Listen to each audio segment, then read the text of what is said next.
வணக்கம், நான் உங்கள் ஆனந்த். இன்றைக்கி இருக்கிற அரசியல் பரபரப்பான சூழ்நிலையில் தொங்கு சட்டசபை தான் அமையணும் அப்படிங்கிறத பற்றி பேசுகிறாங்க. அதில் தொங்கு சட்டசபைக்கு யார் யாரெல்லாம் கூட்டணிக்கு வரப்போகிறாங்க, எப்போ ஆட்சி அமைக்க போகிறாங்க, இந்த ஆட்சி அமைக்கிறதுல என்னெல்லாம் நடைமுறை சிக்கல் இருக்குது அப்படிங்கிறத பற்றி தான் இந்த வீடியோவில் விரிவாக பார்க்க போகிறோம். Welcome to our channel Anand the quotes.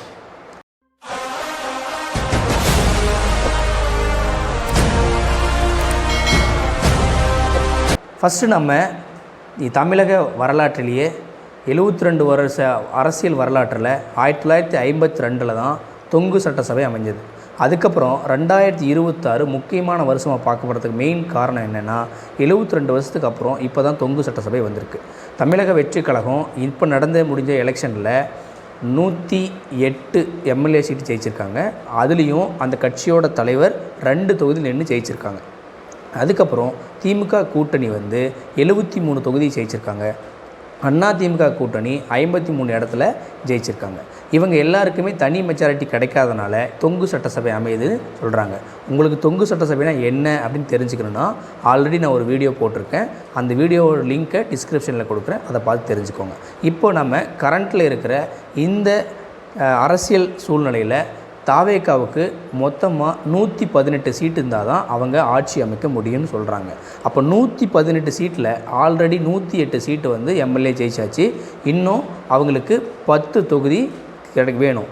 அதுலேயும் அவர் 2 தொகுதியில் ஜெயிச்சிருக்காரு. அதில் ஒரு தொகுதி ராஜினாமா பண்ணோன்னா நம்மளுக்கு 11 தொகுதி இப்போது 11 எம்எல்ஏ இருந்தால் தான் இப்போ ஆட்சியை தக்க வச்சுக்க முடியும். அந்த தாவேகா தமிழக வெற்றி கழகம் அவங்க ஆட்சி அமைக்கிறதுக்கு கடிதத்தை ஆளுநர்கிட்ட கொடுத்துருக்காங்க. ஆளுநர் அந்த கடிதத்தை முறைப்படி பரிசீலனை பண்ணிவிட்டு நாங்கள் கூப்பிட்றேன்னு சொல்லியிருக்காங்க. இப்போ அவங்க ஆளுநர் 2 வாரம் அவங்களுக்கு அவகாசமும் கொடுத்துருக்காரு. இப்போது இந்த 2 வாரத்தில் அவங்க எந்தெந்த கட்சி கூட பேசி கூட்டணிக்கு வர வைப்பாங்க, இந்த கட்சி கூட்டணி பேசி வந்தால் அடுத்து இந்த கூட்டணியில் ஃப்ளோர் டெஸ்ட் நடத்துவாங்க. அந்த ஃப்ளோர் டெஸ்ட்டில் 118 பேர் ஓட்டு போட்டால் மட்டும்தான் இந்த ஆட்சி கண்டினியூ பண்ண முடியும். அப்படி எந்தெந்த கட்சி கூட இவங்க கூட்டணி வைக்க போகிறாங்க அப்படின்னு பார்த்தோம்னா காங்கிரஸ் 5 தொகுதியில் ஜெயிச்சு வச்சுருக்காங்க.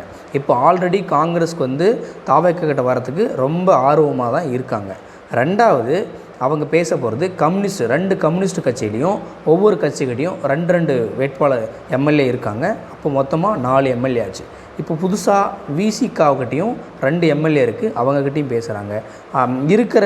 இருக்கிற இதர கட்சிக்கிட்டையும் ஒரு பக்கம் ஏடிமிக்கிட்டையும் பேசி அவங்களையும் இந்த கூட்டணிகளை கொண்டு வரலாம் அப்படிங்கிற வியூகத்தை தாவேகா முன் வச்சுருக்காங்க. இப்போது இதெல்லாம் தாண்டி இந்த கூட்டணி நாளைக்கு பேச போகிறாங்க. கடிதத்தை கவர்னர்கிட்ட கொடுத்தாங்க அப்படின்னா கவர்னருக்கு 2 ஆப்ஷன் இருக்குது. ஒன்று, மெஜாரிட்டியாக இருக்கிற தாவேகாவை கூப்பிட்டு ஆட்சி அமைக்க சொல்லலாம். ஆட்சி அமைச்சு சொல்லிவிட்டு அவங்க மெஜாரிட்டியை ப்ரூவ் பண்ண சொல்லலாம்.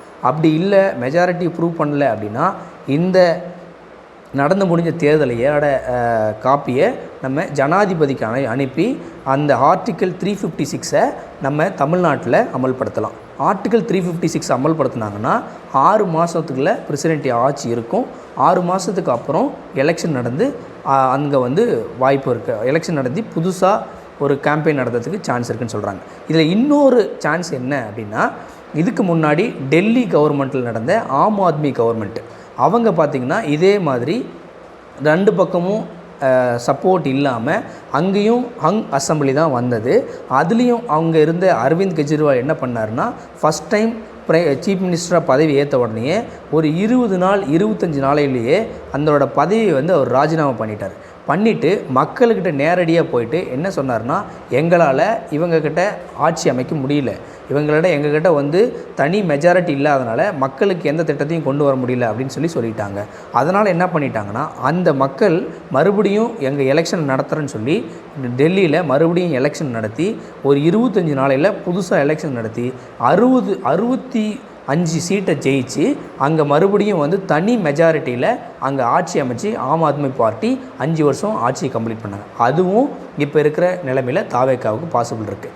இப்போ தாவேகாவிலேருந்து என்ன சொல்கிறாங்க அப்படின்னா, வர மே மாதம் 7ஆம் தேதி ஆட்சி அமைக்க போகிறோம் அங்கே வந்து நேரு ஸ்டேடியத்தில் ஆட்சியை அமைக்க போகிறோம் அப்படின்னு சொல்லிட்டு அவங்க சொல்கிறாங்க.